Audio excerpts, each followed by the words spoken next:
Everyone, কেমন আছেন সবাই? আশা করি সবাই ভালো আছেন। আজও ক্যাপকাটের নতুন একটি ট্রেন্ডিং ভিডিও নিয়ে হাজির হলাম। বর্তমানে টিকটকে আপনারা দেখতে পাচ্ছেন যে ডেভিল ভিডিও খুবই পপুলার এবং ট্রেন্ডিং এ রয়েছে। তো আমি আজকে আপনাদের দেখাবো এমন ডেভিল এফেক্টিভ ভিডিও কিভাবে তৈরি করতে পারবেন জাস্ট ওয়ান ক্লিকে এবং খুব অল্প সময়ের ভেতরেই। আজ আমি আপনাদের একটি ক্যাপকাটের টেমপ্লেটের মাধ্যমে এই ভিডিওটি এডিটিং করা দেখাবো জাস্ট ওয়ান ক্লিকে। তাই আর বেশি কথা না বাড়িয়েই মূল ভিডিওতে চলে যায় এবং মূল ভিডিওতে যাওয়ার আগে আমার চ্যানেলটা অবশ্যই সাবস্ক্রাইব করবেন। যেহেতু আজকে ভিডিও এডিটিংটি আমি ক্যাপকাট অ্যাপের মাধ্যমে করব, তো অবশ্যই আপনার মোবাইলে ক্যাপকাট অ্যাপটি ইনস্টল করে রাখতে হবে। এটি প্লে স্টোর থেকে আপনারা ইনস্টল করে নেবেন। দেন আমার এই ভিডিওর ডিসক্রিপশন বক্সে একটি ক্যাপকাটের টেমপ্লেটের লিঙ্ক দেওয়া থাকবে। আপনারা জাস্ট সেই টেমপ্লেটের লিঙ্কে ক্লিক করবেন। দেন আপনাদের সামনে এমন একটি পেজ ওপেন হবে। ইউজ টেমপ্লেট ইন ক্যাপকাট, এখানে ক্লিক করি। এমন একটি পেজ ওপেন হবে। দেন নিচ থেকে ইউজ টেমপ্লেট এখানে ক্লিক করি। ফোন থেকে ক্যাপকাট অ্যাপটি ওপেন হবে এবং আপনার ফোনের গ্যালারি ওপেন হবে। এখান থেকে আপনি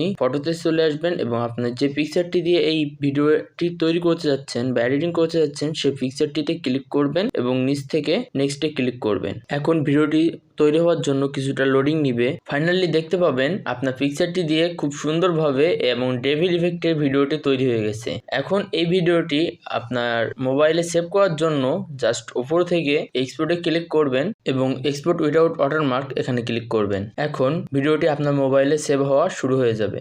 আপনারা যারা এর আগেও ক্যাপকাট টেমপ্লেটের মাধ্যমে ভিডিও এডিটিং করেছেন তারা অবশ্যই জানেন ক্যাপকাট টেমপ্লেটের মাধ্যমে খুব সহজে অল্প সময়ের ভিতরে ভিডিও এডিটিং করা যায়। সেজন্য আমি নেক্সট টাইমে একটি ভিডিও নিয়ে আসতেছি যেটির মাধ্যমে আপনারা আনলিমিটেড টেমপ্লেট পাবেন এবং সেই টেমপ্লেটগুলোর মাধ্যমে ভিডিও এডিটিং করতে পারবেন। তো যারা এই ভিডিওটি পেতে চান তারা আমার অবশ্যই কমেন্টে জানাবেন। আর এই ভিডিওটি যদি আপনাদের ভালো লেগে থাকে তাহলে আমার অবশ্যই চ্যানেলটি সাবস্ক্রাইব করবেন এবং এই ভিডিওতে লাইক দিবেন। আর ভিডিওতে বুঝতে কোথাও অসুবিধা হলে আমাকে অবশ্যই কমেন্টে জানাবেন, আমি সমাধান দেওয়ার চেষ্টা করব। আর দেখা হচ্ছে পরবর্তী ভিডিওতে।